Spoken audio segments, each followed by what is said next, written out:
రాజ్యాంగంలో ఏమో ఉన్నాయి అన్ని ఏమన్నాయి ఓబీసీలకు రాష్ట్రాలలో రిజర్వేషన్లు కల్పించుకోవచ్చు అని అందులో రాజ్యాంగంలో స్పష్టంగా ఉంది. పంచాయతీరాజ్ స్థానిక సంస్థలలో కూడా రిజర్వేషన్లు ఇచ్చుకోవచ్చు అని 243 ఆర్టికల్ 243 డి ఆర్టికల్ 243 టి అనేవి స్పష్టంగా ఉన్నాయి.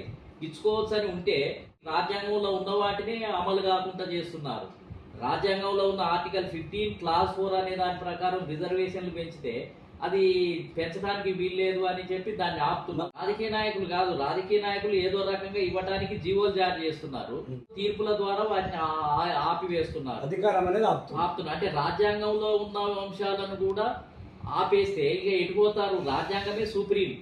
ఏది పార్లమెంట్ కంటే న్యాయస్థానం కంటే సుప్రీం ఏంటిది అని అంటే రాజ్యాంగమే. ఇక రాజ్యాంగంలో కొన్ని ఆర్టికల్స్ ఉన్నాయి.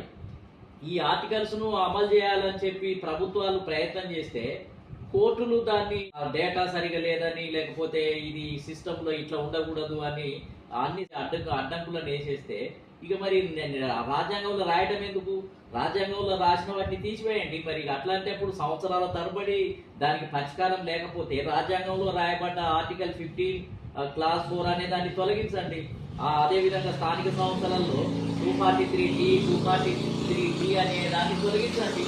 జస్టిస్ అట్లా Samaj equality, justice, political justice అనే పదాలు కొల్లలుగా ఉన్నాయి రాజ్యాంగంలో.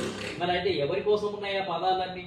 ఇప్పుడు ఆ రాజ్యాంగంలో అందరికీ సమాన హక్కులు ఇవ్వాలి, జస్టిస్ కలగజేయాలి, బడుగు బలహీన వర్గాలను పైకి తీసుకురావాలని పదాలు ఉన్నాయి. కేవలం ప్రజలను మొగ్గపెట్టడం తప్ప అమలు పరిచేది లేదు. అమలు పరిచేది లేదు. పార్టీలే అమలు పరచడానికి చాలా ఆలస్యంగా వస్తున్నాయి. వచ్చినాక వాటిని మళ్ళీ సరిగా ఇంటర్ప్రిటేషన్ చేయకుండా, వాటిని అర్థం చేసుకోకుండా మళ్ళీ కోర్టులు తీర్పుల వల్ల ఇవాళ 78 సంవత్సరాలు బీసీలు అసలు పోరాటం చేసి ఓడిపోతున్నటువంటి పరిస్థితి, అడిగి అడిగి అడిగి విసికి వేసారిపోతున్నటువంటి పరిస్థితి. రాజ్యాంగమే ఓడిపోతుంది ఒక రకంగా చెప్పాలి అని అంటే. ఈ రెండు వ్యవస్థల వల్ల, రాజకీయ పార్టీల వల్ల, ఈ కోర్టులు ఇచ్చే న్యాయస్థానాలు ఇచ్చే తీర్పుల వల్ల, అంటే అక్కడ డేటా సక్రమంగా లేదు, లేకపోతే ఇది సరి అయింది కాదు అని అనేక కారణాలను చూపించడం వల్ల మొత్తం మీద ఏంటిది అని అంటే రాజ్యాంగమే ఓడిపోతుంది. రాజ్యాంగంలో రాయబడ్డ అంశాలు అవి అమలు కాకుండా పోతున్నాయి. కాబట్టి ఈ రెండు పార్టీలు కూడా ఇప్పుడు పార్లమెంటులో కూర్చొని చర్చించి న్యాయస్థానానికి ఒక అపీల్ అయితే చేయాల్సినటువంటి అవసరం ఉంది. ఈ డ్రామాలన్నీ వద్దు. కాంగ్రెస్ పార్టీ బీజేపీ మీద నెట్టి డ్రామా చేయటము, లేదు నువ్వే కారణం అని వీళ్ళు తిట్టడం, వాళ్ళేమో నువ్వే మాట ఇచ్చినావు, నువ్వే 42% ఇస్తానని నువ్వే చెప్పినావు కాబట్టి అది నీ బాధ్యత, నువ్వే చేయాలి అని వాళ్ళు అనటము. ఈ రకంగా మొత్తం ఏంటంటే బీసీలతోటి ఒక ఆట ఆడుకుంటున్నారు. మొత్తం ఒక ఆట అంటే బీసీలు 3 వ్యవస్థలను దాటి వెళ్లాల్సి ఉంటుంది. పార్టీలను ఒప్పించడానికే సంవత్సరాల సమయం పడుతుంది. ఒప్పించిన తర్వాత మళ్ళా కోర్టుల దగ్గరికి పోవాల్సి వస్తుంది. కోర్టులతోటి మళ్ళీ అడ్డంకుగా తీర్పులు వస్తున్నాయి. కోర్టులు ఏదో రకంగా అనుకూలంగా తీర్పిస్తే బ్యూరోక్రసీ దాన్ని అమలు చేయదు, సక్రమంగా రిజర్వేషన్లను అమలు చేయదు.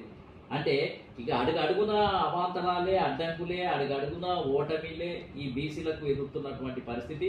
కాబట్టి ఇప్పుడు ఢిల్లీకి పోతున్నటువంటి కాంగ్రెస్ పార్టీ, ఢిల్లీ పోవటమే కాదు, రాహుల్ గాంధీ ప్రతిపక్ష నాయకుడు, కాంగ్రెస్ పార్టీ, బీజేపీ రెండు కూర్చొని పార్లమెంటులో, లోక్సభలో చర్చ జరగాలి. చర్చ జరిగి దాని మీద మౌలికంగా అసలు ఎందుకు ఈ రకంగా తీర్పులు వస్తున్నాయి, న్యాయ వ్యవస్థలో ఏ రకమైన మార్పులు చేపట్టాలి, ఇట్లా రాకుండా ఉండాలి అనే విషయంలో ఒక సరైనటువంటి నిర్ణయం తీసుకుంటే బాగుంటుంది అనేది నా ఉద్దేశం.